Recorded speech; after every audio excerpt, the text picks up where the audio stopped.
Francis Ford Coppola is known for making some sweeping epic films, and after about 30 years of rewrites, he's finally bringing his utopian vision Megalopolis to the screen.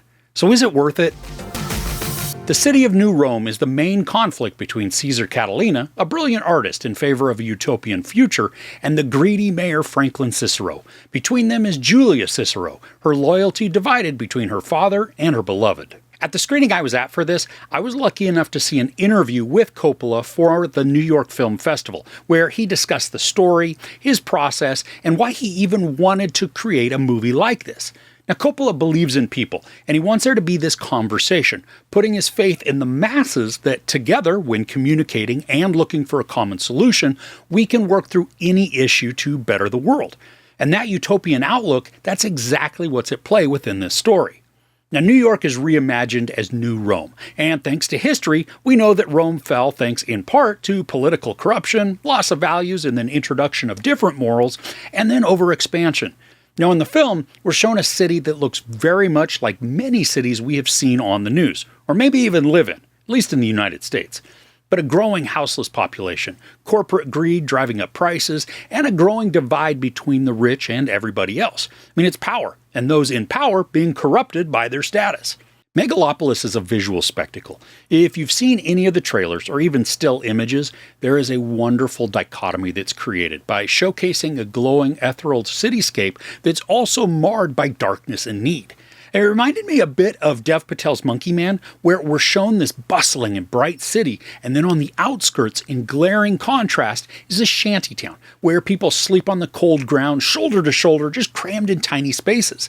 The same as in this film, except the shiny part is being placed somewhat right in the middle.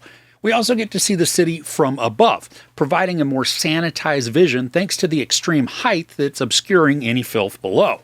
Now, it also creates this illusion that Adam Driver's character is sort of a god, peering down on the city that he hopes to improve through his creation. Now, I appreciate how the aesthetics are visionary and dreamlike, mirroring the utopian outlook that Driver's character aspires to create. A few times the artificial backgrounds are noticeable, but other times they look organic, hiding the use of the green screen, which then makes it more immersive and enveloping. Now, Adam Driver plays Cesar Catilina. He's the architect and the visionary who's attempting to build Megalopolis.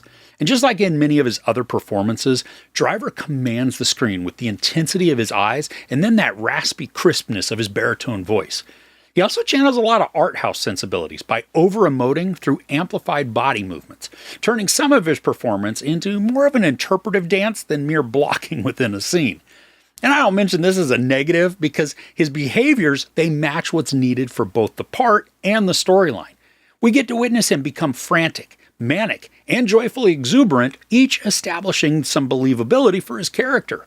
Now, some plot points, especially surrounding the use of this material that Driver wants to implement to craft his utopia, they're vaguely defined. I mean, it's named and shown to some extent, but how it actually comes about, kind of a mystery, which then turns the visuals that we see into wishes and dreams rather than a building block for reality. Now, I do appreciate how his longing for a better world and then an inclusive conversation about the future is brought to life within this. I mean, it's the entire point of the film, as even stated by Coppola.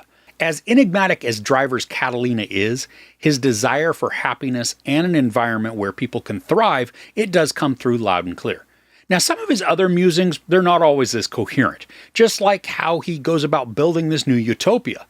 But buried within strange behaviors, even more bizarre visually assaulting montages, the core message, it's still maintained. Now, while Nathalie Emmanuel as Julia Cicero isn't the ultimate driver for the narrative, she's the heart of the story, bringing humanity to the cast, especially in softening her father, who's played by Giancarlo Esposito, and then she also creates a redemptive likability for Driver.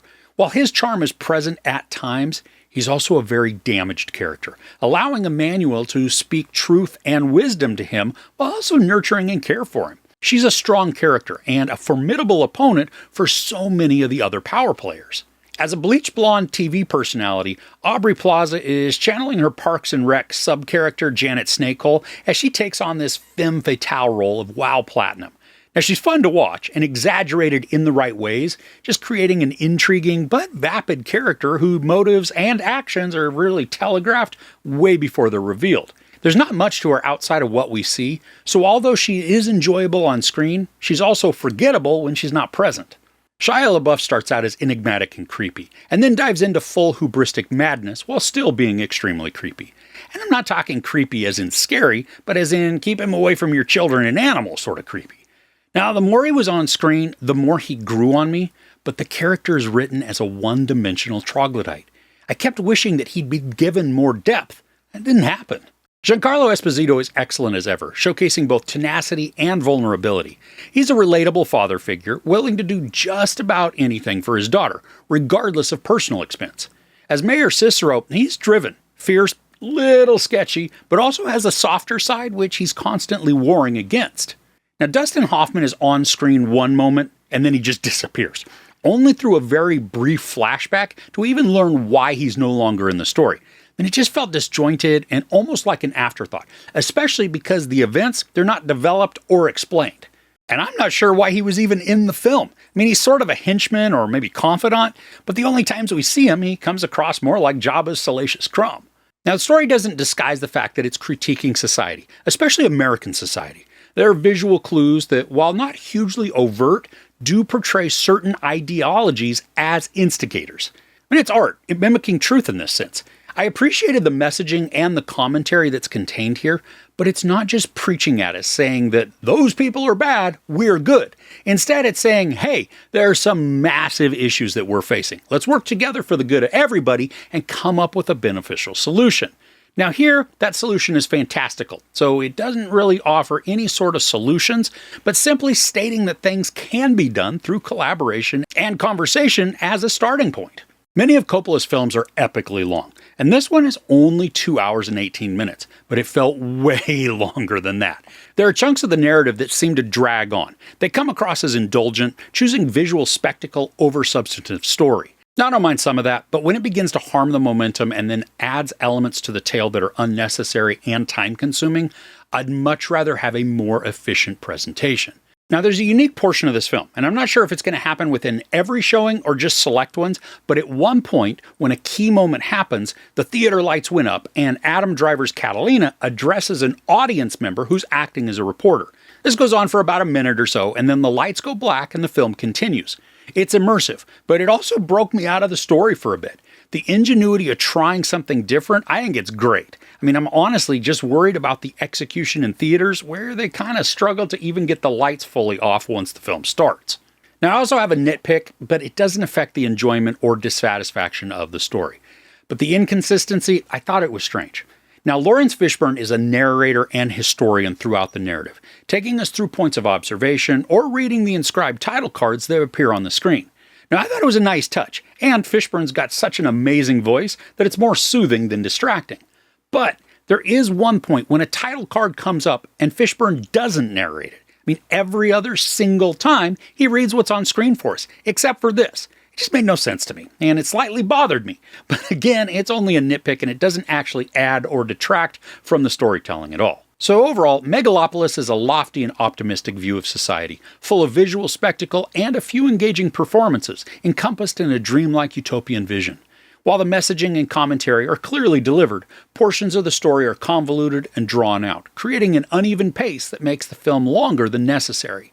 Nathalie Emmanuel brings softness and humanity to a story crowded with self-indulgent power seekers, showing that elegance and smarts are far more desirable and effective in shaping the actions of those who stand in opposition. I appreciate the dreamy and ethereal presentation, but it's not something that I'd want to sit through again. There is sex, nudity, a lot of profanity, and some violence. I give Megalopolis 3 out of 5 couches. So what's a dreamlike or utopian movie that you enjoy? I'd love to hear some recommendations in the comments below. If you enjoyed this review, please give it a like. Also, don't forget to share and subscribe. I'm Chris. This is Movies and Munchies. Thanks for couching with me.